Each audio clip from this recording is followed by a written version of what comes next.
اللهم إني أسألك علما نافعا.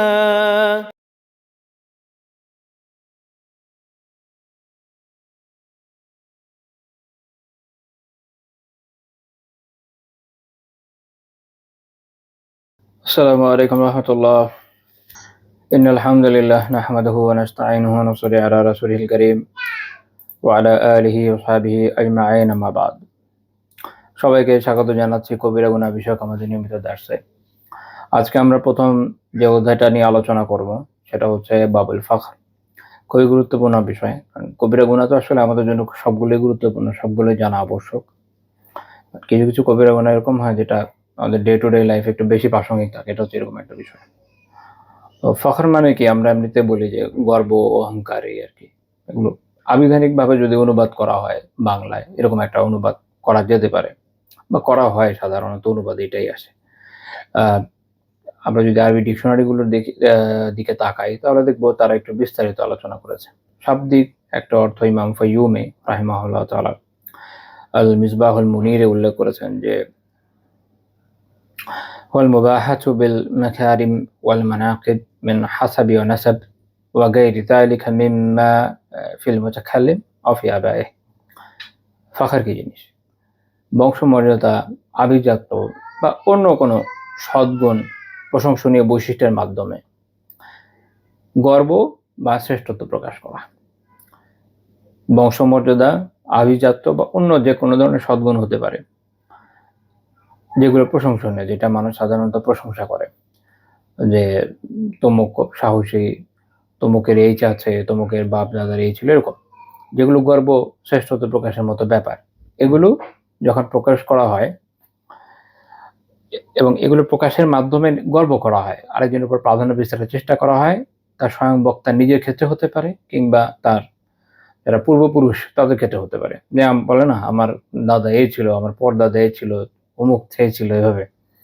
এক হচ্ছে যে আল্লাহ তাআলার মেহেরবানিতে যদি নেককার, দিনদার, ভালো মানুষ হয়ে থাকে, সেটা স্মরণ করে তার জন্য দোয়া মাগফিরাতে তো কোনো সমস্যা নেই। কিন্তু ওগুলো উল্লেখ করে অন্যদের সামনে নিজেকে বড় দেখানোর চেষ্টা করা, অন্যকে তুচ্ছ-তাচ্ছিল্য করা, মূলত এটা হলো অহংকার। এজন্য ইমাম জুরজানি রাহিমাহুল্লাহ তাআলা তারিফাতে বলছেন, আল ফখর তাতাউলু আলা নাস বিতাহদিদিল মানাকিব। ফখর হচ্ছে গুণাবলী বা প্রশংসনীয় যে বৈশিষ্ট্য, এগুলো গণনা করে, একটা একটা করে গণনা করে মানুষের উপরে বড়ত্ব বা শ্রেষ্ঠত্ব প্রকাশ করা। নিজের হতে পারে, সেটা নিজের গুণাবলী হতে পারে, পূর্বপুরুষের হতে পারে, অমুক তমুক যে কারোটাই হতে পারে। আর কাজী আব্দুল নবী বিন আব্দুর রাসূল আল আহমদ নাকারি, আহমদ নাগার, তিনি গুজরাটের হবে, এখানে অনেক ওখানকার একজন আলেম ছিলেন। ওনার একটা সুন্দর কিতাব আছে দুস্তুরুল উলামা, এটা একসময় এই অঞ্চলে খুব প্রসিদ্ধ কিতাব ছিল। আল্লাহু আলাম এখন কতটুকু মানুষ ব্যবহার করে আমার জানা নাই। পাকিস্তানের একজন আলিমের কাছে প্রথমে এটার কথা শুনেছিলাম, পরে নিজেও পড়ে বেশ উপকৃত হয়েছিলাম অনেক বিষয়ে। তো ওখানে উনি ফখরের ব্যাখ্যা করছেন, সেটা হচ্ছে আল ইস্তেজাম আলান নাস। আল ইস্তেজাম হচ্ছে নিজেকে বড়ত্ব বা শ্রেষ্ঠত্ব প্রকাশ করা। আর ইস্তেজাম আলান নাস, মানুষের উপরে বড়ত্ব বা শ্রেষ্ঠত্ব প্রকাশ করা। বিতাদিদিল মানাকিব, মানাকিব নিজে যে গুণাবলী, প্রশংসনীয় বৈশিষ্ট্য আছে, এগুলোকে উল্লেখ করার মাধ্যমে। তো এটা হচ্ছে ফখর। তো লেখক বলছেন যে কবি কত সুন্দর বলেছেন। উনি আসলে এই বিষয়টাকে নাকচ করার জন্য একটা সুন্দর কবিতার ৪টা পংক্তি উল্লেখ করেছেন। বাট আমি খুঁজে পাইনি যে আসলে এটার শায়ের বা কবিটা কে, মানে আমি খুঁজে পাইনি।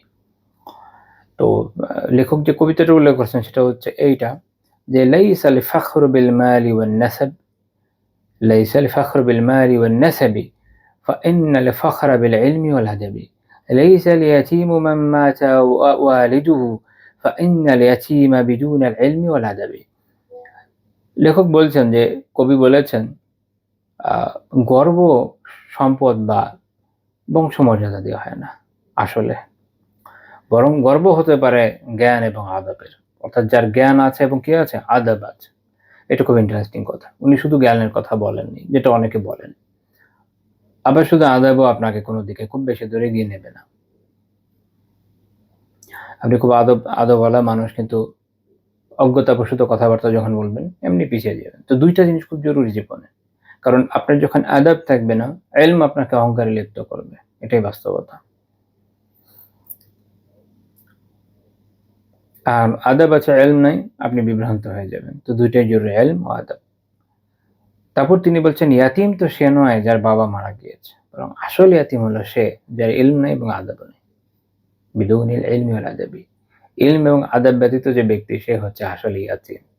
আসল ইয়াতিম সে, কারণ তার যে মূল অভিভাবক, ইয়াতিমকে যার অভিভাবক, যার ওয়ালি পিতা নেই। তো ইলম এবং আদব হচ্ছে ওই অভিভাবক যাকে ঠিকমতো আঁকড়ে ধরতে পারলে সে আপনাকে গন্তব্য পর্যন্ত পৌঁছে দেবে, দুনিয়াতে এবং আখিরাতেও। আর যদি এটা আপনার না থাকে, তাহলে আলটিমেটলি আপনি বঞ্চিতই তো হবেন, ক্ষতিগ্রস্ত হবেন। এবং যেমন পিতা না থাকলে ব্যক্তির যে বড় হওয়া, তার যে আপব্রিঙ্গিং, এটা যেমন ক্ষতিগ্রস্ত হয়, যে যেমন ঠিকমতো বড় হয় না, এই দুটো বিষয়ের অনুপস্থিতিতেও মানুষের জীবনে তাই ঘটে। তো আমরা জানলাম যে ফাখর বা গর্ব অহংকার আসলে কি বোঝায়। এখন আমরা যখন শেখ রাহিমাহুল্লাহ তাআলা যে আয়াত এবং হাদিসগুলো উল্লেখ করেছেন, এটা দেখবো, আমাদের কাছে বিষয়টা বোঝা সহজ হবে। উনি প্রথমে সূরা আল আরাফের 12 নম্বর আয়াতের অংশ বিশেষ উল্লেখ করেছেন। আল্লাহ তাআলা বলেন, ক্বালা আনা খায়রুম মিনহু। আল্লাহ তাআলা শয়তানের বক্তব্য উল্লেখ করেছেন। যে শয়তান বলেছে, আদম আলাইহিস সালামকে যখন আল্লাহ তাআলা সিজদা দেওয়ার নির্দেশ দিলেন, শয়তান কি করলো? সে বলল যে আমি তার থেকে উত্তম। এখানে সে কি করলো? গর্ব করলো। পুরো আয়াত হচ্ছে ক্বালা, আল্লাহ তাআলা বলেন, ক্বালা মান মানাআকা আল্লা তাসজুদা ইয আমারতুক। আমি যখন আদেশ দিয়েছি, তখন সিজদা করতে তোমাকে কিসে না করেছে? কিসে বাধা দিয়েছে? ক্বালা আনা খায়রুম মিনহু। শয়তান বলল, আমি তার থেকে উত্তম। কেন? খালাকতানি মিন নার ওয়া খালাকতাহু মিন তিন। কারণ আমাকে আগুন থেকে বানানো হয়েছে, আপনি আমাকে আগুন থেকে বানিয়েছেন এবং তাকে মাটি থেকে বানিয়েছেন। এখানে আসলে সে কি করলো? সে হচ্ছে আল্লাহ তাআলার সামনে নিজের যে মানাকিব, নিজের মর্যাদার বৈশিষ্ট্য, গর্বের বিষয়, এগুলো বর্ণনা শুরু করলো যে কেন আমি এই, তাই না? আচ্ছা, আবার আরেকজনকে তাচ্ছিল্য করার চেষ্টা করলো। তো এটি তো ফাখর। তো শয়তানের মধ্যে এই পাপ হয়েছিল, যে কারণে সে পথভ্রষ্ট হয়েছে, গোমরাহ হয়েছে এবং অন্যদের করার চেষ্টায় লিপ্ত আছে। তো এইজন্য মনে রাখতে হবে যে গর্ব করা, এই যে হারাম বিষয়গুলো, এগুলো আসলে শয়তানের বৈশিষ্ট্য। এটা মুমিন তো নিতেই পারে না, বরং মানবেরই এই বৈশিষ্ট্য নেওয়া উচিত না। এই কারণে খেয়াল করে দেখবেন যে গর্ব অহংকারের বিষয়ে মনে হয় প্রায় প্রত্যেক ধর্মে, প্রত্যেক জাতি, সমাজে, সভ্যতায় এটার উপস্থিতি পাওয়া যায়, বিষয়ক আলোচনা, যে এটা সঠিক না। প্রত্যেকে বিনয়ের কথা বলে থাকে, তাই না? বাকি বিনয়ের সংজ্ঞা তো ভ্যারি করে। অবশ্যই আমাদের কাছে সঠিক বিনয় ওটাই যেটা ইসলাম শেখায়, আর আমরা ওটাকে অহংকার বলি যেটা ইসলাম অহংকার বলে। এটা হলো পার্থক্য ওনাদের সাথে আমাদের। ইবনুল জাওজি রাহিমাহুল্লাহ তাআলা জাদুল মাসিরে এই আয়াত থেকে একটা খুব সুন্দর একটা নুকতা, একটা গভীর চিন্তার একটা শিক্ষা বের করেছেন। তিনি বলেছেন, ক্বালাল উলামা, আলিমরা বলেন, ওয়াকা আল খাতাউ মিন ইবলিস হিনা কাসা মা উজুদিন নাস ওয়া খাফি আলাইহি ফাযুতিন আলান নার। তিনি বলেছেন যে আলিমগণ বলেন, ইবলিসের যে ভুল হয়েছে, এই জন্যই হয়েছে যে সে নাস, অর্থাৎ সরাসরি নাস মানে কি? শরিয়ার পরিভাষায় নাস হচ্ছে কোরআন এবং হাদিস। মূলত একটা টেক্সট বোঝায়, অন্যান্য জায়গায় আলাদা আলাদা ব্যাখ্যা আছে। যে এমনিতে শরিয়াতে যখন নাসের কথা বলা হয় তখন হচ্ছে কোরআন এবং হাদিস। কোরআন আসলে কি? আল্লাহ তাআলার কালাম, আল্লাহ তাআলার কথা। এখানে আল্লাহ তাআলা স্বয়ং বলছেন, তো এটা আল্লাহ তাআলার কালাম, এটা হচ্ছে নাস। তো এখানে নাস থাকা অবস্থায় সে কিয়াস করতে হয়। কিয়াস মানে কি? যে জিনিস আপনার সামনে কোনো একটা নতুন সমস্যা আসুক, যেটা সমাধান সরাসরি আয়াত বা হাদিসে নেই, তখন আপনি আয়াত বা হাদিস থেকে, অর্থাৎ নাসের সাথে মিলিয়ে এটার একটা সমাধান বের করেন, এটা হচ্ছে কিয়াস। তো কিয়াস তো জায়েজ কখন? যখন নাস নেই, আপনার সরাসরি এ বিষয়ে বলার মতো কোনো আয়াত বা হাদিস নেই, যেখানে সুস্পষ্টভাবে এই নতুন বিষয়টার বিধান দেয়া আছে, তো তখন কিয়াস লাগে। কিন্তু যখন কেউ কোনো একটা কিয়াসকে সামনে রেখে টেক্সটকে অস্বীকার করতে চায়, আয়াত বা হাদিসকে, বা ভুল ব্যাখ্যা করে, তখন সে ইবলিসের এই অনেকটা পদাংশ যেন অনুসরণ করে। তো যদি ইচ্ছা করে করে, তাহলে তো আসলে ইবলিসের পদাঙ্ক অনুসারী হলো। আর যদি ভুলবশত, হয়তো মানুষের তো ভুল হয়, আল্লাহ তাআলা নেক নিয়তের দিকে তাকে ক্ষমা করে দেবেন বলে আশা করা যায়। তো মূল কথা হচ্ছে এখানে যে যখন আল্লাহ তাআলার নির্দেশনা আমরা নাস সরাসরি পাচ্ছি, তখন আর কিয়াসের জায়গা নেই। তখন কাজ হচ্ছে নাসের প্রতি আত্মসমর্পণ করা, কিন্তু সে সেটা করেনি। আর তার কাছে আরো একটা কথা বলেছে যে আগুনের উপরে মাটির যে ফজিলত বা তার যে মর্যাদা, সে সম্পর্কে সে ওয়াকিফাল ছিল না, সে জানতো না, তার কাছে এটা গোপন ছিল। বাকি আল্লাহ আলাম। এই বিষয়ে আবার আলিমরা যেসব আলোচনা করেছেন, এগুলো অনেক ক্ষেত্রে প্রাচীন গ্রিক দর্শনের বিভিন্ন কথাবার্তায় আসলে ঘুরিয়ে পেঁচে আনা হয়েছে, ওরা আমাদের প্রয়োজন নেই। বরং আসলে আল্লাহ তাআলা যখন নির্দেশনা দিয়েছেন, এটা হলো মূল কার্যকারণ যে কেন ইবলিসকে আল্লাহ তাআলা নির্দেশ দিয়েছেন, আল্লাহ তাআলা চেয়েছেন, আল্লাহ তাআলার ইচ্ছা। আল্লাহ তাআলার ইচ্ছা এবং তার নির্দেশনার যে অনুসরণ, ওটাই দিন। ওটা বুঝে আসুক বা না আসুক, ওটা আমার লজিকের সাথে যাক বা না যাক, ওখানে হচ্ছে ইবলিসের ভুল আছে। কাজেই বোঝা গেল যে যখন মানুষের মধ্যে এই ধরনের বৈশিষ্ট্য আসে যে সে শরিয়ার প্রতি নিঃশর্ত আনুগত্য করে না, শরিয়া যা চায় তাকে নিঃশর্তভাবে মেনে নেয় না, যখন সে শরিয়ার চাহিদা অনুযায়ী জীবন যাপন করে না, এইটা হচ্ছে তার মধ্যে ফখর তৈরি হওয়ার বড় কারণ। এটা আমরা বুঝলাম এখান থেকে। আল্লাহ তাআলা আমাদেরকে এই রোগ থেকে হেফাজত করেন, আমিন। শেখ রাহিমাহুল্লাহর পর একটা হাদিস উল্লেখ করেছেন সহিহ মুসলিমের 2865 নম্বর হাদিস। আল্লাহ রাসূল সাল্লাল্লাহু আলাইহি ওয়াসাল্লাম বলেছেন, ওয়া ইন্নাল্লাহা আওহা ইলাইয়া, আর আল্লাহ তাআলা নিশ্চয়ই আমার প্রতি এই ওয়াহি নাযিল করেছেন। তো এখানেও দালিল যে হাদিসে ওয়াহি আছে, হ্যাঁ, কারণ এটা আয়াতে নাই, এখানে যে কথা আছে এটা সরাসরি কোনো আয়াতে পাওয়া যায় না। ইন্নাল্লাহা আওহা ইলাইয়া আন তাওয়াদাউ হাত্তা লা ইয়াফখারা আহাদুন আলা আহাদ। আল্লাহ তাআলা আমার প্রতি নিশ্চয়ই এই ওয়াহি নাযিল করেছেন যে তোমরা বিনয়ী হও এবং কার উপর কেউ যেন গর্ব না করে। কি করা যাবে না? কার উপরে কেউ গর্ব করতে পারবে না। এজন্য এটা কবিরা গুনাহ। শয়তানের বৈশিষ্ট্য, এই হিসাবে ওটা একটা গুনার বিষয়। আবার হাদিস তো নিষেধ আছে, কেউ যেন কার উপরে কোনো গর্ব না করে। গর্ব সামাজিক, আমরা বলি সোশ্যাল ফেব্রিক, এটা নষ্ট হওয়ার বড় একটা কারণ এবং বিভিন্ন সমস্যা তৈরি করে, এবং এর কারণে মানুষ মিথ্যা, অহংকার আর অনেক কিছুর মধ্যে লিপ্ত হয়ে যায়। ওয়ালা ইয়ানবাগি আহাদুন আলা আহাদ ওয়ালা ইয়াবগি আহাদুন আলা আহাদ, এবং কেউ যেন কারোর প্রতি কোনো জুলুম না করে। ওয়ালা ইয়াবগি মানে হচ্ছে ওয়ালা ইয়াজলিম, মিরকাত মুল্লা আলী কারি রহমাতুল্লাহ বলেছেন। তো এই প্রসঙ্গে মুল্লা আলী কারি রহমাতুল্লাহ একটা কথা উল্লেখযোগ্য, তিনি বলেছেন, ওয়াফিল জামই বাইনাহুমা ইশআরুন বিআন্না আল ফখর ওয়াল বাগি নাতিজাতা আল কিবর।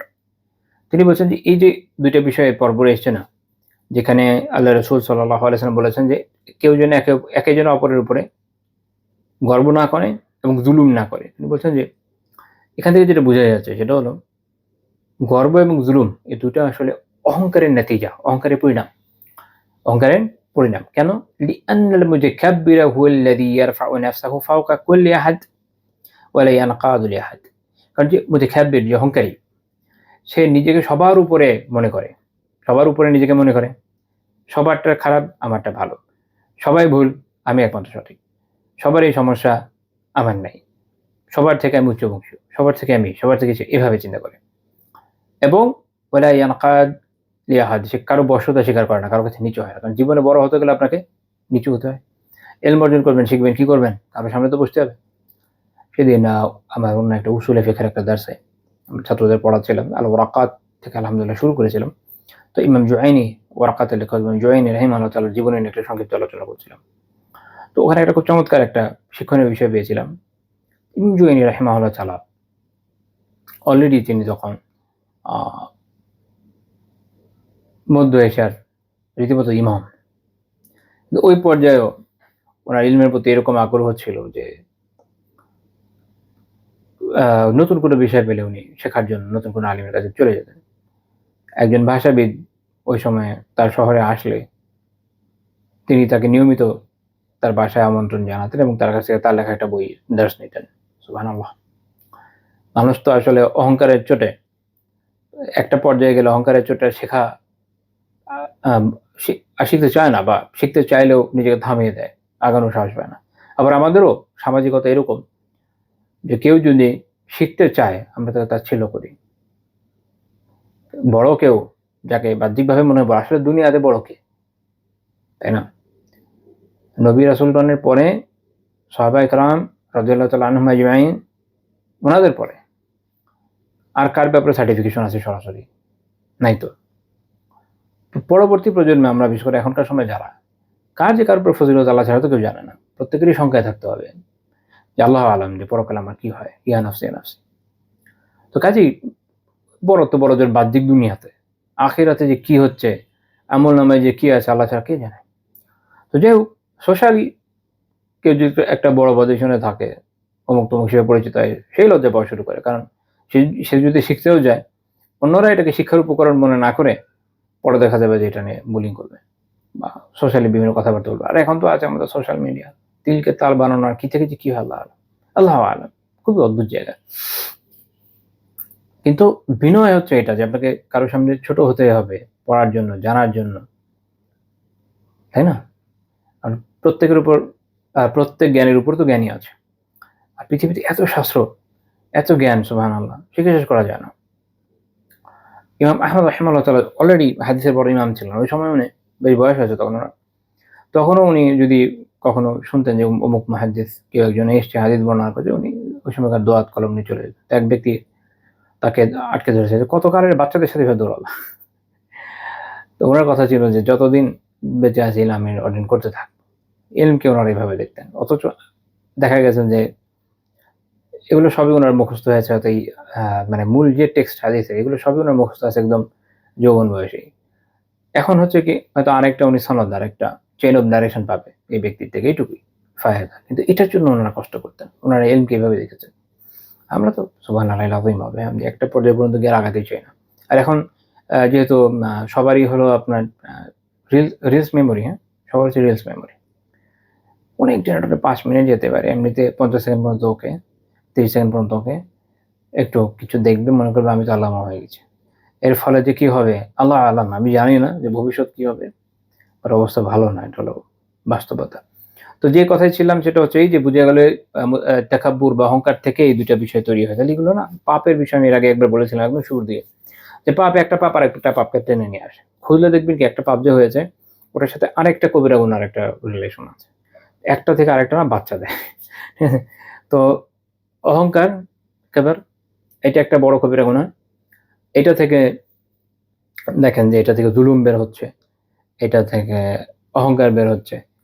এটা থেকে দেখা যাবে যে এরপর আমরা একটা বিষয় নিয়ে আলোচনা করব। যখন আপনি অহংকার করবেন, ওই অহংকারের ফলে আরেকজনকে আপনি হয়তো গালিও দিতে পারেন বা আরেকজনের বংশ আ লতিকা নিয়ে উল্টাপাল্টা কথা বলতে পারেন, সো অন। তো এইভাবে খেয়াল করলে দেখবেন যে একটা কবিরা গুনাহ থেকে মানে বাচ্চা হচ্ছে, নাতি হচ্ছে, হ্যাঁ? নাতির ঘরে আরো বাচ্চা-কাচ্চা হচ্ছে, এরকম চলতে থাকে। তো এইজন্য কখনো মনে করবেন না, "আরে আমি তো এই একটাতেই আক্রান্ত না।"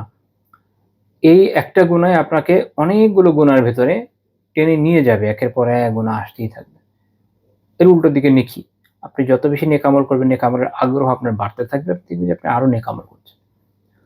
ফলে নেক আমল থেকে আরো নেক আমল তৈরি হবে। ওটা আপনার জন্য কল্যাণকর। এখন আপনি নিজেই ভাবেন যে আপনি কোনটা চান? ক্ষতি না কল্যাণ? তাও এমন ক্ষতি যেটা একটা চেইন তৈরি করবে। একের পর এক আসতেই থাকবে। জানি না আজকে কি হয়েছে? এর আগে আপনাদের ২ টা রেকর্ড আমাদের মোবাইলে আসে নাই প্যাথেটিক্যালি। তো এইজন্য জুম এর রেকর্ড দেওয়া লেগেছে। তো আমরা এই একটা হাদিস দেখলাম। আরেকটা হাদিস শেখ রাহিমাহুল্লাহ উল্লেখ করেছেন সহিহ মুসলিমের ৯৩৪ নম্বর হাদিস। আ রাসূলুল্লাহ সাল্লাল্লাহু আলাইহি ওয়াসাল্লাম বলেছেন, "আরবাউন ফি উম্মতি মিন আমরিল জাহিলিয়াহ লা ইয়াতরুকুনাহুন্না।" ৪ টা এমন আমার উম্মার মধ্যে ৪ টা এমন বৈশিষ্ট্য বা প্রথা বা কুপ্রথা রয়ে গেছে বা থাকবে যেটা তারা কিছুতেই ছাড়বে না। ঠিক আছে? আ আরবাউন দিয়ে বোঝানো হচ্ছে যে খিসালুন আরবা। এই ৪ টা বৈশিষ্ট্য। এটা থাকবে উম্মার ভেতরে। তো থাকবে বলে উদ্দেশ্য হচ্ছে কি এরকম যে সবাই করতে থাকবে না, এরকম না। ইমাম সিবির একটা হচ্ছে মুল্লা আলী আল-কারি রাহিমাহুল্লাহ এভাবে ব্যাখ্যা করেছেন যে গালিবান। অধিকাংশ সময় থাকতে পারে। ইমাম তিবরি রাহিমাহুল্লাহ বলছেন যে এর মানে হচ্ছে উম্মার মধ্যে এটা চলবে। এক দলের মধ্যে থাকবে, তারা চলে তাদের ওখান থেকে দূর হয়ে গেলে আরেক দলের মধ্যে যাবে। অর্থাৎ উম্মার মধ্যে এই বৈশিষ্ট্যগুলো থাকবে। এগুলো একদম চিরতরে দূর হয়ে যাবে না। আবার আরেকটা বিষয় হচ্ছে এটা জরুরি না যে প্রত্যেকটা বৈশিষ্ট্যই এক লোকের মধ্যে জমা হয়ে যাবে। এরকম নাও হতে পারে। কারো একটা থাকবে, কারো একটা থাকবে এভাবে। সেগুলো কি? ১ নম্বরে হচ্ছে আল ফাখরু ফিল আহসাব, বংশের গৌরব। এখানে ফাখরের বিষয়টা চলে আসলো। এটা একটা কবিরা গুনাহ। তো তার মধ্যে একটা হচ্ছে বংশের গৌরব। গৌরব তো অনেক কিছু করতে পারে, কিন্তু বংশের গৌরব থাকবে। তো বংশের গৌরব মনে করবে যে আরে আমি অমুক বংশের লোক, আমি এই, আমি সেই। এমনি তো বাংলাদেশে আসলে যখন কেউ বংশ নিয়ে গৌরব করতে চায়, ওটা আমার কাছে খুব হাস্যকরই লাগে। কারণ বাংলাদেশে মানে বংশ কোথায়? হাতে গোনা কিছু ফ্যামিলি আছে, হাতে গোনা কোনো এরিয়াতে পাওয়া যায় যাদের আসলেই কোনো খানদান বা বংশ বলে কিছু আছে। এমনি অন্যরা দ্বিমত করতে পারে অনেকে, বাট এটাই বাস্তবতা যে সম্ভবত এটার সম্ভাব্য কারণ হয়তো এটাই যে যেহেতু এই অঞ্চলের লোকজন লোয়ার কাস্ট থেকে অথবা আউট কাস্ট থেকে ইসলামে এসছে, তো তাদের ভারতে দেখবেন এদেরও বংশ লতিকা বলে তেমন কিছু থাকে না। বংশ লতিকা থাকে মূলত আপার কাস্টের। এই কারণে দেখবেন বাংলাদেশে যারা ব্রাহ্মণ থেকে মুসলিম হয়েছে, এরা আবার এদের এই টাইটেল রেখে দিয়েছে। যেমন কারো কারণ আমার পরে দেখবেন মজুমদার। মজুমদার কেন? ওই ব্রাহ্মণ তো, ওটার ছাড়া নেই। একই রকম আরো কিছু ইয়েটি আছে, ঠাকুরদের ছিল চৌধুরী, সো অন। বাকি ওগুলো আবার ভুয়াও পাবেন কিছু, চৌধুরী আমাদের দেশে ভুয়াও হয়। আচ্ছা, তো এই এক সমস্যা, যেহেতু বংশ আসলভাবে সংরক্ষিত এখানে নাই। কিন্তু আপনি যদি অন্যান্য অঞ্চলে তাকান, স্টিল তারা খেয়াল রাখে, বিশেষ করে কে কোন কাস্ট থেকে আসছে, ওই বংশ কত দূর পর্যন্ত বিস্তৃত, ইত্যাদি ইত্যাদি, অনেক ব্যাপক। তো আমাদের এখানে বংশ কেউ খেয়ালই রাখে না, কারো খেয়ালই নাই। আমি জানি আমার ফ্যামিলির একটা টাইটেল আছে, কিন্তু এটারও আমার নিজের বংশ বলতে অস্বস্তি লাগে। আমি 3 পুরুষ পর্যন্ত তো বলতে পারবো, 3 বা 4 পুরুষ, তারপরে তো আর বলতে পারবো না। তো বংশের অধিকারটা কোথায় বলেন? কোন হিসাবে বলবো? তো এটা আসলে বলার কিছু নেই। আমার মনে হয় এইভাবে চিন্তা করলে বাংলাদেশের লোকজন এমনি বংশ গৌরবের কিছু নাই। ঠিক আছে? কেউ আছে, ওই যে বললাম যে গুটি কয়েক থাকবে। যেমন আমার এক ফ্যামিলি আছে, আমার এক পরিচিত বন্ধু আছে। এরা অ্যাকচুয়ালি এদের বংশ স্ট্রংলি মোটামুটি মেইনটেইন করেছিল। যেহেতু জমিদার ছিল। এই ক্যাটেগরি যারা অ্যাকচুয়ালি ভূস্বামী ছিল, জমিদারি প্রথা বিলোপের আগ পর্যন্ত জমিদার ছিল। তো এদের কথা আলাদা, এদেরটা আসলেই অনেকের আছে। এদেরও সবার বলবো না। অনেকে হয়তো ব্যবসায়ী ছিল, টাকা পয়সা হয়েছে, বিরোধী থেকে জমিদারি কিনে নিয়েছে, বংশবর্ধন করে দিয়েছে। অথচ আসলে ছিল না। আগে আসলে ছিল না। এরকম তো অনেক আছে, আপনারা জানেন। বিখ্যাত কোনো ব্যক্তির মধ্যেও আছে। তো মোদ্দা কথা হচ্ছে এটা যে আমাদের এখানে গৌরবের যা আছেই কি, কিন্তু গৌরব করবে। গৌরব করে যেটা করে সেটা হচ্ছে পরের কাজটা করবে। সেটা কি? যখন আপনি নিজের বংশ নিয়ে গৌরব করবেন, আরেকজনকে তো খোটা দেওয়া লাগবে তখন। অত্যান ফিনান্সা আরেকজনের বংশকে খোটা দেয়। নিজের বংশের গৌরব আর আরেকজনের বংশকে খোটা দেয়। আর আর কি থাকবে? ওয়াল ইস্তিসকা বিন নুজুমে, নক্ষত্রের মাধ্যমে বৃষ্টি প্রার্থনা করে। এটা নিয়ে আমরা এর আগে আলোচনা করেছি, এই জন্য ওইদিকে যাচ্ছি না। ওয়া নিয়াহা, আর মৃতের জন্য বিলাপ করা। রাসূলুল্লাহ সাল্লাল্লাহু আলাইহি ওয়াসাল্লাম এতটুকুও বলেছেন, আন-নাইহাতু ইযা লাম তাতুব ক্বাবলা মাউতিহা, যদি বিলাপকারিণী নারী মৃত্যুর আগে তওবা না করে পাপ থেকে, তুকামু ইয়াওমাল কিয়ামাতি ওয়া আলাইহা সিরবালুম মিন কাতিরান ওয়া দিরউম মিন জারাব। তাহলে কিয়ামতের দিন এই পাপের ফলে পাপটার ফল হবে এরকম যে কিয়ামতের দিন তাকে এভাবে উঠানো হবে যে তার গায়ে থাকবে আসলে 2টা জিনিস থাকবে। আমি অনুবাদ করলে অনেক সময় আপনারা বুঝবেন না। একটা হচ্ছে যে সিরবালুম মিন কাতিরান, আল-কাতরা বলি না আমরা, ওইরকম। আল-কাতরা, গরম আল-কাতরা। ওখান থেকে আল-কাতরা ওখান থেকে আসছে, মানে আরবি থেকে বাংলায় এসছে। সিরবাল থাকবে। সিরবাল কি জিনিস? আমি এজন্য এটা ব্যাখ্যা করব। ব্যাখ্যা না করলে এই হাদিসের অর্থ বুঝবেন না ইনশাআল্লাহ। আল্লাহ তৌফিক দিলে আরকি। অনুবাদ থেকে, যে অনুবাদগুলো পাওয়া যায় এগুলো থেকে বোঝার কোনো কারণ নেই। আচ্ছা, সিরবাল হচ্ছে আপনি এটাকে শার্ট বলতে পারেন এখনকার ভাষায়। এটা বোঝার উপায় হলো পরবর্তী অংশ। পরবর্তী অংশ হচ্ছে ওয়াদিরউম মিন জারাব। দিরউন, এখানে একটা খসখসে চামড়ার দের থাকবে। দের কি জিনিস? তখন বুঝবেন যে 2টা মিলে কি হয়। এটা আসলে মানুষ যখন যুদ্ধের জন্য যেত আগেকার সময় সেনারা, তো তারা 2 প্রস্থ ড্রেস পরতো, যারা একটু এলিট। উপরে পরতো দের, নিচে পরতো সিরবাল। সিরবাল হচ্ছে ভিতরে শার্টের মতো যেটা থাকে। হ্যাঁ, আমি আশা করি আপনারা মুভি দেখেন না। দেখে থাকলে আল্লাহ মাফও করেন এবং তওবার তৌফিক দান করেন। আমিন। ওগুলোতে অনেক হারাম থাকে। বাট যদি কখনো আপনারা কোনো প্রাচীন ওয়ার মুভি দেখে থাকেন, বা এগুলো এখন দেখার দরকার নেই। আপনার জাস্ট আমি যেটা বলবো টার্ম, এটাকে এমনিতে গুগল সার্চ করবেন। এখন আলহামদুলিল্লাহ সহজ। এখন আমাদের এত ম্যাটেরিয়াল আছে যেসব জিনিসের আমাদের প্রয়োজন পড়ে না, আলহামদুলিল্লাহ। মানে আমি এই জন্য বললাম প্রয়োজন তো কখনোই পড়ে না এক হিসাবে, কিন্তু অনেকে আছে ডায়লগ দিবে, না এটা আমি কোত্থেকে জানবো যদি এটা না দেখে, দরকার নেই। এক হচ্ছে জানারই দরকার নেই, কিছু ত্যাগ করেন আল্লাহর জন্য সওয়াব পাবেন। ২ হচ্ছে যে এখন আলহামদুলিল্লাহ গুগলে সার্চ করলে এমনি পাওয়া যায়। তো এই সিরবালটা হচ্ছে এই যে বললাম যে ভিতরে একটা শার্টের মতো থাকে, এটা হলো সিরবাল। তো এটা থাকবে আল কাতরা। আর এটার উপরে থাকে একটা, এটাকে বলে আপনার কোট অফ মেইল বা আর্মার। এটা হলো দিরআ। ভিতরে শার্টের মতো থাকে, উপরে একটা আলাদা একটা এক্সট্রা একটা লেয়ারের মতো আরেকটা একটা জামা থাকে, এটা হলো দিরআ। যেটা আমি বললাম যে কোট অফ মেইল, সার্চ করলে পেয়ে যাবেন। সিওএটি ও অফ তো বানান পারেনি, এমএআইএল, কোট অফ মেইল। তাহলে সার্চ করলে পেয়ে যাবেন। আমি ইংরেজিতে বলেছি এই জন্য যে আরবিতে দিয়েও এই জিনিসটা দেখতে পারবেন না, হ্যাঁ, বোঝার জন্য। যখন আপনি সার্চ করবেন গুগল ইমেজে পেয়ে যাবেন। দের হচ্ছে উপর একটা আবরণ, ইউরোপীয়রা এখানে লোহার আবরণ পড়তো, আর আরবরা পড়তো হচ্ছে চামড়ার। হয়তো ওই কারণে চামড়ার কথাটা আসছে, ঠিক আছে? আমি আশা করি মোটামুটি বুঝাতে পেরেছি। তো এরকম ক্রিটিক্যাল একটা ড্রেস তাকে দেওয়া হবে। তো চিন্তা করার উপরে খসখসে চামড়ার শক্ত আবরণ থাকছে, ভিতরে থাকছে আল কাতরা। কি পরিমাণ কষ্ট তার হবে গরমে, তাই না? খুলতেও পারবে না, ইয়েও করতে পারবে না। আল্লাহ তাআলা আমাদের হেফাজত করে নেন। তো তাহলে এই পাপগুলো এরকম ভয়ানক পাপ, এটা উম্মার মধ্যে থাকবে এবং আমাদের করণীয় কর্তব্য কি এগুলো থেকে বাঁচা। তারপর সেখানে হলো আরেকটা হাদিস উল্লেখ করেছেন সুনান তিরমিজি ৩৯৫৫ নম্বর হাদিস। রাসূলুল্লাহ সাল্লাল্লাহু আলাইহি ওয়াসাল্লাম বলেছেন, لا ينتهين أقوام يفتخرون بآبائهم الذين ماتوا إنما هم فهم جهنم। এই হাদিসের প্রেক্ষাপটটাও বোঝা জরুরি। আরবদের মধ্যে যেহেতু তাদের বংশাবলী খুব স্ট্রং ছিল, ওখানে এটা খুব জরুরি কে কোন বংশের মধ্যে থাকে, জাহেলিয়াতেও পরবর্তী সময়েও। ওই অনুযায়ী রিলেশন তৈরি হতো। একটা বিশাল গোত্র, তার শাখা গোত্র কোন দিকে যাচ্ছে সেটাকে অনেক সময় সে নিয়ন্ত্রণ করতো, অনেক সময় করতে পারতো না। বাট কে কোন গোত্রের লোক এটা থেকে অনেক কিছু তারা ওই সময় বুঝতে পারতো। তো যেমন ধরেন বনু খুজাআ অনেক বড় গোত্র ছিল। তো জাহেলিয়াতের সময়ও, মানে অর্থাৎ যখন তারা ইসলামকে কবুল করে নাই, তখনও তারা রাসূলুল্লাহ সাল্লাল্লাহু আলাইহি ওয়াসাল্লামের প্রতি সহানুভূতিশীল ছিল এবং বিভিন্ন ক্ষেত্রে সাহায্যও তারা করেছে। কিন্তু তারা চাচ্ছিল যে শেষ দেখে তারপর সিদ্ধান্ত নেবে। অনেক বড় গোত্র এটা। এইটারই আবার ধরেন একটা অংশ হচ্ছে শাখা ছিল বনু মুশতালিক।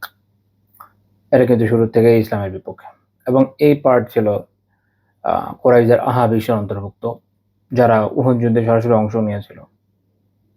তারপর রাসূলুল্লাহ সাল্লাল্লাহু আলাইহি ওয়াসাল্লাম যখন গাজওয়ে বনু মুশতালিক করলেন, তারপরে এরা ধৃত হলো। আল্লাহ রাসূল সাল্লাল্লাহু আলাইহি ওয়াসাল্লাম তাদের সর্দারের মেয়ে জুয়াইরিয়া রাদিয়াল্লাহু তাআলা আনহাকে বিয়ে করলেন। এক পর্যায়ে তার সর্দার হারিস উনি ইসলাম গ্রহণ করলেন রাদিয়াল্লাহু তাআলা ইত্যাদি। তো হারিস যখন রাসূলুল্লাহ সাল্লাল্লাহু আলাইহি ওয়াসাল্লামের বিরুদ্ধে ব্যাপক সেনা প্রস্তুতি করছিলেন, মুসলিমদের আকস্মিক আক্রমণে বাকি তার সাথে অন্যান্য গোত্র যে যুক্ত হওয়ার কথা বলেছিল, অনেকে আসলোই না আর অনেকে পালিয়ে গেল। কিন্তু দেখেন বিশাল বনু খুজাআ, ওরা যদি অংশ নিত তাহলে একটা বড় যুদ্ধ হয়ে যেত। কিন্তু বনু খুজাআ কিন্তু অংশ নেয়নি। এর গোত্র বোঝা জরুরি কেন? কারণ পুরো গোত্র নিরপেক্ষতার নীতি নিয়েছে, মানে যেটা হচ্ছে বড় গোত্র, মূল গোত্র। শাখা একটা সে বলছে না আমি তার বিরুদ্ধে লড়বো। তখন আরবীয় সভ্যতায় যেটা হতো, সমাজে যেটা হতো, তাকে তোমাকে সাপোর্টটা আসলে কে করবে? ওভাবে সাপোর্ট পাবা না এবং সেও পায় নাই। আলটিমেটলি হারতে হয়েছে। তো এগুলো অনেক ইম্প্যাক্ট আছে গোত্রীয় সমাজে, পিতৃপুরুষের পরিচয়, কে কোন গোত্রের ইত্যাদি ইত্যাদি। ইসলাম যখন চারদিকে ছড়িয়ে গেল, তখনও তাদের মধ্যে সমস্যাগুলো তো অনেকের মধ্যেই ছিল। তাহলে আসলে এই বিষয়ে সতর্ক করে দিয়ে বলেন, লায়ানতাহিয়ান্না আকওয়াম ইফতাখিরুনা বিআবাইহিম আল্লাযীনা মাতু ইন্নামা হুম ফাহমু জাহান্নাম। মানুষদের উচিত তাদের যে পূর্বপুরুষ তাদের নিয়ে যে গর্ব অহংকার তারা করে, এটাকে বন্ধ করে দেওয়া। কারণ তারা তো যারা মারা গিয়েছে আগের আর কি, ইন্নামা হুম ফাহমু জাহান্নাম, তো আগুনের জ্বালা জাহান্নামের জ্বালানি, জাহান্নামের কয়লা হয়ে গেছে। কারণ এরা তো ইসলামের উপর মরে নাই। এই হাদিস এটার দলিল যে রাসূলুল্লাহ সাল্লাল্লাহু আলাইহি ওয়াসাল্লামের আবির্ভাব এবং ঈসা আলাইহিস সালামের অন্তর্ধানের মাঝখানে যে সময়, অন্তর্ধান বলেছে, তিরোধান বা মারা যাওয়া বলিনি। আল্লাহ। তো এটার মাঝখানে যে সময়, এই যে পিরিয়ডটা ফাতরা, এই সময় অনেকে মনে করে যে কেউ ওই সময় থাকলেই মনে হয় মুসলিম হয়ে যাবে, এরকম না। তার মধ্যেও সে ওই সময় সুযোগ ছিল ইসলাম গ্রহণ করার। কিভাবে? ঈসা আলাইহিস সালামের ধর্মের প্রকৃত অনুসারী যারা, অর্থাৎ ইসলামের প্রকৃত অনুসারী যারা, তাদেরকে অনুসরণ করে, যেমন সালমান রাদিয়াল্লাহু আনহু করেছে। যে করেছে সে নাজাত পাবে, যে করেনি সে পাবে না। সিম্পল। এখন কারো ব্যাপারে কোনো প্রুফ নাই, তাকে গায়ের জোরে মুসলিম বানানোর প্রয়োজন নেই। আও লাকুনান্না আহওয়ানা আলাল্লাহ মিনাল জুআলি আল্লাযী ইউদাহদিহুল খিরাআ বিআনফিহি।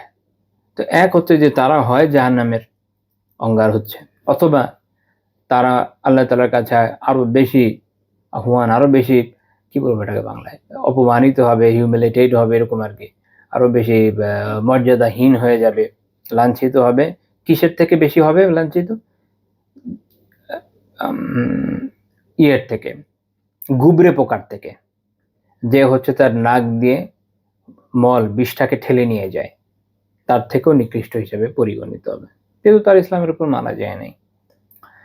এখানে রাসূলুল্লাহ সাল্লাল্লাহু আলাইহি ওয়াসাল্লাম এই বিষয়টাকে পরিষ্কার করে দিলেন যে কি নিয়ে গর্ব করবা পূর্বপুরুষ নিয়ে। পূর্বপুরুষের এক তো হচ্ছে যে তারা কুফর শিরকে মরে গেছে, তো জাহান্নামে তেমনি যাবে। আর আল্লাহ আযজা ওয়া জাল্লার কাছে তাদের মর্যাদা গুবরে পোকার চেয়েও কম। তাহলে বুঝা গেল যে অ্যাকচুয়ালি যে এর আগে কবিতা যেটা বললাম না, ওটার সাথে মিলে মানুষের মূলত গর্ব অহংকারের যদি কিছু থেকেও থাকতো, যদি সেটাও গর্ব অহংকারের বিষয় না, বা যদি থেকেও থাকতো, এটা হচ্ছে এইভাবে বোঝানো, যদি থেকেও থাকতো সেটা হতো আমল সালেহ, নেক আমল। এবং যদি সালেফ হয়, যারা নেককার পূর্বসূরি এরকম হয়, তাদের কথা বলা যায়। যেমন আমরা আমাদের সালাফুস সালেহ, আমাদের যারা নেককার পূর্বসূরি, তাদের কথা বলে থাকি, ঠিক আছে? নেককার, তাদের নেককারীদের কথা আমরা বলবো। তো এটাও বুঝা গেল দুনিয়া থেকে কেমন ছিল, অমুক খুব খাওয়াতো, যেটা আরবদের সাধারণ গর্ব অহংকারের বিষয় ছিল, যে আমার অমুক পর্দাদা খুব খাওয়াতো, তমুক মানুষকে পানি খাওয়াতো, তমুক এই দান খায়রাত করতো, এই করতো, সেই করতো। এগুলো আমাদের জন্য কোনো ব্যাপার না। আমাকে বলো ইমানের উপর মরেছে কিনা, আমাকে বলো তার আকীদা ঠিক ছিল কিনা, আমাকে বলো তার আমলের অবস্থা, নেক আমলের অবস্থা কি, এটা হচ্ছে দেখার বিষয়। যদি এটা হয় যে হ্যাঁ ঠিক আছে, তাহলে আসো, তাহলে আল্লাহ তাআলার কাছে দোয়া করি, আল্লাহ তাআলা তার গুনাহ খাতা মাফ করেন। এত কিছুর পরেও নিজের জান্নাতে হবে কোনো গ্যারান্টি আছে? আল্লাহ ছাড়া কেউ জানে? আমাদের কাছে দোয়া করা। গর্ব অহংকার কেন করবো? তারপর তিনি বলছেন, ইন্নাল্লাহা আযহাবা আনকুম উব্বিয়াতাল জাহিলিয়াহ ওয়া ফাখরাহা বিল আবা। যে আল্লাহ তাআলা জাহিলিয়াতের যে খারাপ বিষয়গুলো ছিল এবং জাহিলিয়াতের যে পিতৃপুরুষদের নিয়ে গর্ব অহংকার ছিল, এটা তোমাদের থেকে দূর করে দিয়েছেন। এগুলো অর্থাৎ এখন এগুলো এতে থাকা যাবে না। তাহলে এই বৈশিষ্ট্যটা হলো জাহিলিয়াত। ইন্নামা হুয়া মুমিন, এখন কি হবে? এখন হবে দুই টাইপের লোক। এটা হচ্ছে এখানে কথা। এক থাকবে হচ্ছে ইন্নামা হুয়া মুমিন তাকিয়ুন, একজন হবে, হয় একজন ব্যক্তি এখন মুমিন হবে এবং মুত্তাকি হবে, ওয়া ফাজিরুন শাকি, এবং অথবা আরেকটা হতে পারে যে হতভাগ্য, ফাজির, পাপাচারী হতে পারে। তাহলে যে ফাজির সে শাকি, সে হচ্ছে হতভাগ্য, দুর্ভাগা। আমাদেরই ঠিক করতে হবে, আমরা দুর্ভাগ্য হবো না, নেককার হয়ে সৌভাগ্যবানদের অন্তর্ভুক্ত হবো। আন্নাসু কুল্লুহুম বানু আদম, পুরো মানব জাতি সবাই আদম আলাইহিস সালামের সন্তান। ওয়া আদম খুলিকা মিন তুরাব, আর আদম আলাইহিস সালাম মাটি থেকে সৃষ্ট। তার মানে হচ্ছে সবাই মাটি থেকে সৃষ্ট। তো সবাই যদি একই পদার্থ থেকে উৎপন্ন হয়ে থাকে, সবাই যদি একই প্রক্রিয়াতে দুনিয়াতে এসে থাকে, সবাই যদি কম বেশি, সবাই যদি একই প্রজাতিরই হয়ে থাকে, গর্ব অহংকারের আছেটা কি? এক্সট্রা তো কিছু নেই, কারো তো দুইটা ডানা নাই উঠতে থাকে। অবশ্য এরকম যদি থাকে তাহলে ধরে চিড়িয়াখানাতে মানব জাতি নিয়ে রেখে দিবে, তাই না? দেখবে যে গর্ব অহংকারের সুযোগ কিন্তু থাকবে না। কাজে গর্ব অহংকার এমন কিছু নাই। তো ইমাম তিরমিজি রাহিমাহুল্লাহ এই হাদিসকে হাসান বলেছেন। এরপরে আমরা আরেকটা অধ্যায়ে চলে যাব। এর পরের অধ্যায়, তাহলে আমরা আগের অধ্যায় থেকে এটা তো জানলাম যে গর্ব অহংকার এটা নাজায়েজ, হারাম বিষয়, আল্লাহ তাআলা আমাদেরকে থেকে হেফাজত করেন। তো এই যে বলেছিলাম যে যখন ব্যক্তি তার নিজেকে নিয়ে বা নিজের পূর্বপুরুষকে নিয়ে, নিজের বংশ নিয়ে, নিজের যেকোনো কিছু নিয়ে এভাবে যখন গর্ব অহংকার করে, তো তার একটা প্রতিপক্ষ লাগে। এটা প্রতিপক্ষ লাগে। তো প্রতিপক্ষ মানে কারো উপর তো হামলা করতে হবে যে তোমার থেকে আমার ভালো। তো এই তুমি কে কি করবে? খারাপ বলবে তখন। এজন্য দুইটা অঙ্গাঙ্গিভাবে জড়িত। এর পরের অধ্যায় হচ্ছে বায়াবু তাআন ফিল আনসাব। অপরের যে নসব, অপরের যে বংশনামা, বংশলতিকা, সে বিষয়ে কটাক্ষ করা, আঘাত করা, নিন্দা করা, খারাপ কথা বলা ইত্যাদি। সহিহ মুসলিমের ৬৭ নম্বর হাদিস, রাসূলুল্লাহ সাল্লাল্লাহু আলাইহি ওয়াসাল্লাম বলেন, ইসনাতানি ফিন নাস, মানুষের মাঝে দুটা স্বভাব আছে, হুমা বিহিম কুফর, যেটা তাদের মধ্যে কুফর হিসাবে গণ্য। কুফর হিসেবে বলতে কি ধরনের কুফর আমি ব্যাখ্যা করবো। একটা হচ্ছে তাআনু ফিন নাসাব, একটা হচ্ছে বংশের প্রতি কটাক্ষ, একটা হচ্ছে আনিয়াহাতু আলাল মাইয়িত, মৃত ব্যক্তির জন্য উচ্চস্বরে বিলাপ, যেটা তো দুটো অনেক বড় গুনাহ, এই জন্য বলা হচ্ছে কুফর। এবং কুফর বলতে কি বোঝানো হচ্ছে, আলেমদের অনেকগুলো মত আছে। ইমাম ইবনে জাওজি রাহিমাহুল্লাহ তাআলা কাশফুল মুশকিল মিন হাদিসে সহিহাইনে সুন্দর করে আলোচনা করেছেন সংক্ষেপে, যে ফিল মুরাদ বিল কুফরি ওয়াজহান, এই যে কুফর এখানে হলো দুইটা দিক হতে পারে, দুইটা তাৎপর্য হতে পারে, এটার দুইটা দিক নিয়ে আমরা আলোচনা করতে পারি এটার অর্থে। আহাদুমা, একটা হচ্ছে ইয়াকুনা কুফরা নেয়ামা, একটা হচ্ছে এটা নেয়ামতের কুফর, নেয়ামতের কুফর অর্থাৎ আল্লাহ তাআলা যে নেয়ামত দিয়েছেন তার অকৃতজ্ঞতা, ওই কুফর, অর্থাৎ যেটা ইসলাম থেকে বের করে দেয় ওইরকম কুফর না। কেন? ফাইন্না মান তাআনা ফি নাসাব গায়রিহি ফাকাদ কাফারা বিনিআমাতিল্লাহি আলাইহি বিসালামাতিহি মিন যালিকা তাআন।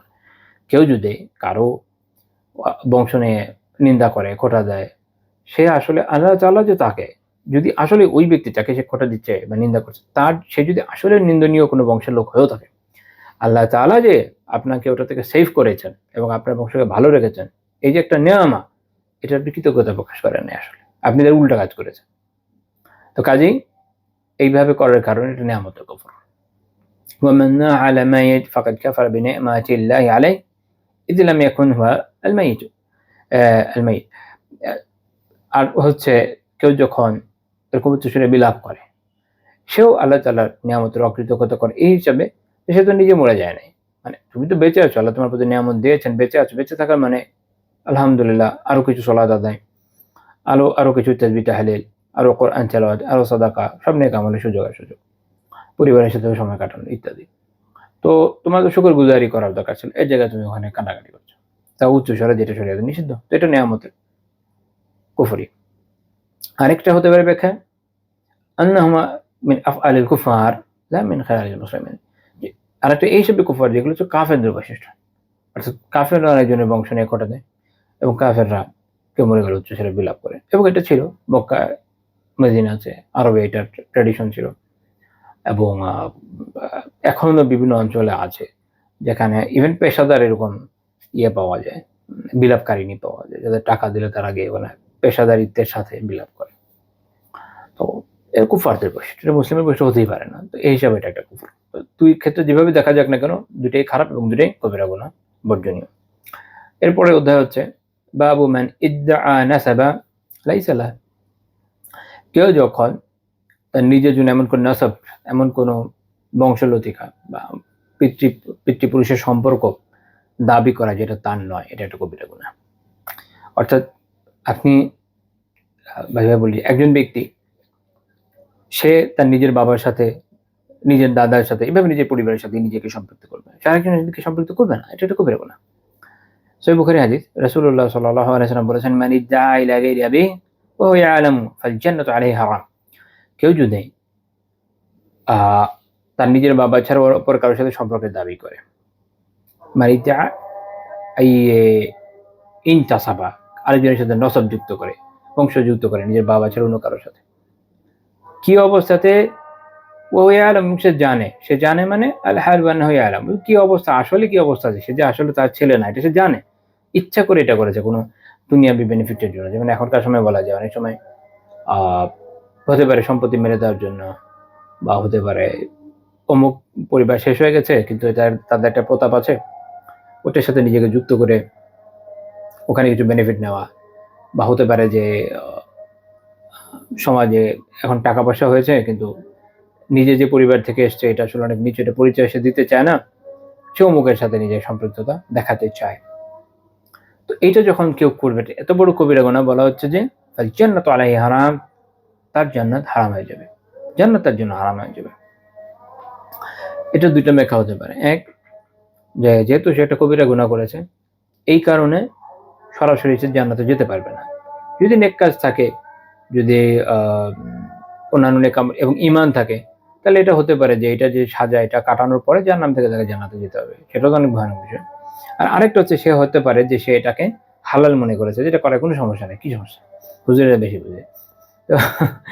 তো যখন সেটাকে হালাল মনে করছে, তো উসুল হচ্ছে কি, কেউ যদি হালালকে হারাম মনে করে, ওটা কুফর, ইসলাম থেকে বের হয়ে যাবে। তো কাজে সে এটাকে যেহেতু হালাল মনে করে করছে, তো তখন এটা কুফর হওয়ার কারণে সে কাফের হয়ে যাওয়ার কারণে আর জান্নাতে সে যেতে পারবে না। মুল্লা আলী রাহিমাহুল্লাহ বলছেন এই এনি ইতাকাদা হিল্লাহ, অর্থাৎ সে যদি এটা হালাল মনে করে সেক্ষেত্রে তার জন্য জান্নাত হারাম।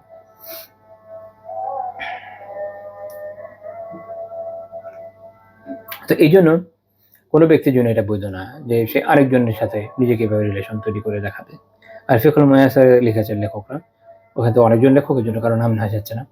ফালা ইয়াজুজু আন ইয়াতাবান্না আহাদুন আজনাবিয়্যা আনহু ওয়া ইউলহিকাহু বিনাসাবিহি কাআহাদি আওলাদিহি আও বানাতিহি বিহাইথু ইয়াকুনু লাহু হুকুকুল আবনা শারঈয়্যা।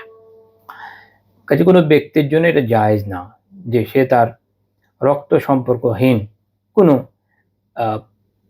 কোনো ছেলে হোক বা কোনো মেয়ে হোক তাকে গ্রহণ করবে সন্তান হিসেবে, অর্থাৎ পালক সন্তান হিসেবে মানুষজন গ্রহণ করে এবং তাকে নিজের সন্তানের মতো নিজের বংশের সাথে জুড়ে দেবে। বাইরে থেকে হয়তো কাউকে পালক হিসেবে নিয়েছে বা অন্যান্য ইস্যু হতে পারে, নিয়ে সে তার নিজের সাথে জুড়ে দিল যে আমার ছেলে এভাবে বা আমার মেয়ে, ফলে সে একদম শরীয়ত সম্মত সন্তানের যদি এটা লাভ করবে। এটা আগেকার সময় আরবদের মধ্যে প্রথা ছিল এবং আপনারা জানেন যে পালক পুত্রের প্রথা একটা ছিল। রাসূলুল্লাহ সাল্লাল্লাহু আলাইহি ওয়াসাল্লাম যায়েদ রাদিয়াল্লাহু তাআলা যায়েদ বিন হারিসা ওনাকে নিজের পালক পুত্র নিয়েছেন, কিন্তু আল্লাহ তাআলা এই প্রথাকে রহিত করে দিয়েছেন। ইসলামে এটা কোনো বিধান নাই। তো যখন এটা করা হবে এটা জায়েজ না, এটা কেউ করতে পারবে না। ওয়াসাওয়াউন কানা আশ-শাখসু মা'লুমান নাসাবাম লাহ, তো যে ব্যক্তিকে যুক্ত করা হচ্ছে এভাবে তার নিজের আসল বংশকে এটা জানা থাক বা না থাক ডাজন্ট ম্যাটার, মূল মাসালাই। কোনো পথ শিশু বা কাউকে অতি শখের আতিশয্যে নিয়ে আসছে বা কোনো অরফানেজ থেকে আপনি পালেন এমনিতে, তাকে তার জীবনে প্রতিষ্ঠিত হতে সাহায্য করেন, সরাসরিভাবে কোনো সমস্যা না, কিন্তু আপনি তাকে নিজের সন্তান বলে পরিচয় দেবেন না বা তাকে নিজের বংশধারার সাথে যুক্ত করতে পারবেন, এটা সরাসরিভাবে অবৈধ। তো এই প্রসঙ্গে আরেকটা হাদিস শেখ রাহিমাহুল্লাহ উল্লেখ করেছেন, এটা সহিহ বুখারী হাদিস। রাসূলুল্লাহ সাল্লাল্লাহু আলাইহি ওয়াসাল্লাম বলেছেন, লা তারগাবু আন আবাইকুম ফামান রাগিবা আন আবিহি ফাহুয়া কাফির, তোমরা তোমাদের পিতাদের থেকে মুখ ফিরিয়ে নিও না, অর্থাৎ পিতাকে অস্বীকার করো না। তো যে লোক নিজের পিতা থেকে মুখ ফিরিয়ে নেয় বা পিতাকে অস্বীকার করে এটা তার জন্য কুফর। এটা কি কুফর?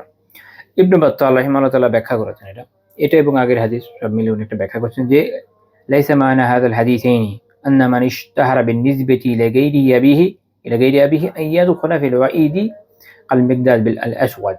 তো এটা দিয়ে এটা উদ্দেশ্য না কেউ যদি তার বাবা ছাড়া অপরের সন্তান হিসেবে প্রসিদ্ধ হয়ে যায়, প্রসিদ্ধি এক ধরনের বিষয় অনেক ক্ষেত্রে, এটা আমি ব্যাখ্যা করব ইনশাআল্লাহ। তো ওইটা নাজায়েজ হয় এটা বোঝাচ্ছে না, এটা বোঝাচ্ছে এইটাই যে কেউ যদি এভাবে গ্রহণ করে বসে এটা জায়েজ না। তো এটা একটা ব্যাখ্যা দিই, যেমন মিকদাদ রাদিয়াল্লাহু আনহু উদাহরণ দিয়েছে, এই জন্য মিকদাদ বিন আল আসওয়াদ রাদিয়াল্লাহু তাআলা আনহু, এটা ওনার নাম জেনে থাকবেন, প্রসিদ্ধ সাহাবী। ওনার বাবা কিন্তু আল আসওয়াদ না, ওনার বাবার নাম হচ্ছে আমর বিন সালাবা বিন মালিক বিন রবিয়া আল বাহরানি। আমর বিন সালাবা ওনার বাবার নাম। তো ওনার নাম হওয়া উচিত ছিল মিকদাদ বিন আমর।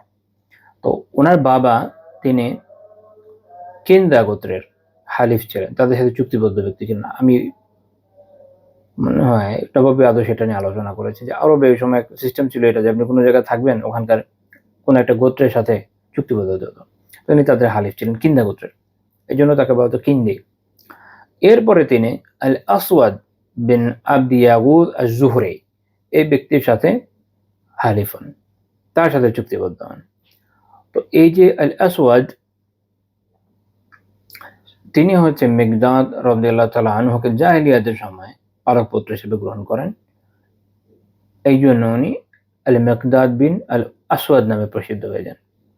তো এইটা হচ্ছে হাকিকিভাবে তাকে নিসবত দেখানো না, বরং তিনি মশহুর হয়ে যাওয়ার কারণে, প্রসিদ্ধ হয়ে যাওয়ার কারণে এই নামের না বলে মানুষ চিনবে না, তো এই জন্য ওনাকে এই নামে ডাকা হতো। এটা একটা ব্যতিক্রমী জায়গা, এটা আমি বলে রাখলাম ফায়দার জন্য। কিন্তু এখন তো আর জাহেলিয়াত নাই, এখন সবার সামনে মাসালাগুলো পরিষ্কার, এখন কিন্তু এরকম সুযোগ আসলে নেই। তারপর শেখ রাহিমাহুল্লাহ একটা হাদিস উল্লেখ করেছেন, সহিহ মুসলিমের 1370 নম্বর হাদিস, মান ইদ্দাআ ইলা গায়রি আবিহি আও ইনতামা ইলা গায়রি মাওয়ালিহি ফাআলাইহি লানাতুল্লাহি ওয়াল মালাইকাতি ওয়ান নাসি আজমাইন। যে ব্যক্তি তার পিতাকে বাদ দিয়ে অন্য কাউকে পিতা বলে দাবি করবে, বা যে কৃতদাস তার মনিবকে বাদ দিয়ে অন্য কাউকে মাওলা বানায়, এরকম বলা যেতে পারে। আসলে আমি একটু ব্যাখ্যা করতে চাই যে ইনতামা দিয়ে কি বোঝায়। ইমাম ইবনু মানজুর রাহিমাহুল্লাহ তাআলা লিসানুল আরবে বলছেন, এর মানে হচ্ছে এই ইনতাসাবা ইলাইহিম ওয়া মালা ওয়া সারা মারুফান বিহিম, অর্থাৎ সে হচ্ছে তার সাথে নিজের নাসাবকে এভাবে যুক্ত করেছে যে সে এইটা দিয়ে প্রসিদ্ধ হয়ে গেছে। তো এটা নিষেধ করা হয়েছে যে এইভাবে হওয়া যাবে না তো। এবং কৃতদাস তার মনিবকে বাদ দিয়ে অন্য কাউকে মাওলা বানায় দিয়ে বোঝানো হচ্ছে কি ইলা গাইরি মাওয়ালিহি, এটা এভাবে বলা যেতে পারে। কেউ যখন কোনো আগেকার সময় যে প্রথা ছিল, কোনো দাসের মালিক সে যখন তাকে মুক্ত করে দিত, এই দাস হচ্ছে এই ব্যক্তির মাওলা হতো এবং এই ব্যক্তির সাথে তার মাওয়ালির যে রিলেশন এটা থাকতো। তো এটার ক্ষেত্রে গুরুত্বপূর্ণ বিষয় হচ্ছে এইটা পরবর্তীতে বহুত কাজের বিষয়। এই উভয়ের একটা আজীবনের রিলেশন থাকতো, যে মুক্ত করে দিয়েছেন, পরবর্তী সময়ে তার কোনো প্রয়োজনে এও তার পাশে দাঁড়াতো, ওর প্রয়োজনে এও তার পাশে দাঁড়াতো। আবার একজন ব্যক্তি মাসাইল এবং অন্যান্য ক্ষেত্রে যে যার মাওলা তার সাথে সম্পৃক্ত বলে গণ্য হতো ইত্যাদি। তো এই জন্য বিষয়টা ক্রিটিক্যাল। তো কেউ এখন হতে পারে যে সে হয়তো একজন দাস, আমরা তো সাধারণ মানুষ বললাম, দাসের কি হতে পারে যে সে হয়তো একজন সাধারণ ধরনের মানুষের মাওলা। তার মনে হলো আমি এর মাওলা যদি থাকি আমার কোনো বেনিফিট নেই, কিন্তু আমি যদি তমুক প্রদেশের এক শাসক তার মাওয়ালি হিসেবে, তার মাওলা হিসেবে নিজেকে প্রসিদ্ধ করতে পারি, এই এলাকাতে হয়তো মানুষ জানবেও না, আর একজন শাসকের তো অনেক দাস থাকে, তো তাহলে আমি একটা বেনিফিট পাবো, সমাজে একটা গ্রহণযোগ্যতা পাবো, বিভিন্ন পজিশন পাবো, এটা মনে করে সে এটা অসৎ ব্যবহার করার চেষ্টা করলো। ফাআলাইহি লানাতুল্লাহি ওয়াল মালাইকাতি ওয়ান নাসি আজমাইন, তার উপর আল্লাহ তাআলা, ফেরেশতাদের এবং সকল মানুষের লানত এই অপরের দিকে সম্পৃক্ত করার কারণে। লা ইয়াকবালুল্লাহু মিনহু ইয়াওমাল কিয়ামাতি সারফা ওয়ালা আদলা, আল্লাহ তাআলা কিয়ামতের দিন তার না সরফ কবুল করবেন আর না আদল কবুল করবেন। সরফ আর আদলের ব্যাখ্যা কি? আলেমরা এটা নিয়ে অনেকগুলো মত দিয়েছেন। ইমাম মুজিরউদ্দিন জাইদানি রাহিমাহুল্লাহ তাআলা আল মাফাতিহ ফি শারহিল মাসাবিদে সহজ ব্যাখ্যা করেছেন সবগুলো একত্রিত করে।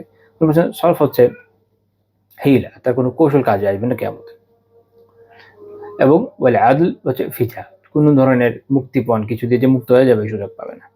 আরেকটা ব্যাখ্যা হতে পারে যে সরফ হচ্ছে ফরজ আমল আর আদল হচ্ছে নফল আমল, বাট এটা সম্পূর্ণ একটু কম। কেন হচ্ছে কবুল এক তো যদি সওয়াবের কথা আছে হতে পারে, আর একদম বাতিল দুধ যদি ধরা হয় তাহলে ওকে ইসলামের মধ্যে থাকছে কিনা, কিন্তু এটা আলোচনা যেমন আকিদারও খেলাফ, এমনিতে এটার শক্ত সাবুত পাওয়া যায় না। আরেকটা হতে পারে তওবা, এটা খুব শক্তিশালী মনে হয় আমার কাছে। সারফের অর্থ হচ্ছে তওবা, অর্থাৎ ওই সময় আর কোনো তওবা, ওই সময় আর কোনো মুক্তিপণ, ওই সময় আর কোনো কিছু বিনিময়, ওই সময় কোনো ইস্তিগফার কিছু কাজ আসবে না। ওই সময় কি কাজ আসবে? যা করার এই দুনিয়াতেই তো করতে হবে। তো আমরা আজকে আলহামদুলিল্লাহ বেশ কয়েকটা অধ্যায় আলোচনা করলাম। আল্লাহ তাআলা আমাদের এই কবিরা গুনাহগুলো সম্পর্কে বোঝার, জানার, আমরা যেমন জেনেছি সেই অনুযায়ী এগুলো থেকে বেঁচে থাকার মাধ্যমে আমলের তৌফিক দান করেন, আমিন। এবং আমাদের এই আমলকে কবুল করেন। সুবহানাকাল্লাহুম্মা বিহামদিক লা ইলাহা ইল্লা আনতা আস্তাগফিরুকা ওয়া আতুবু ইলাইক।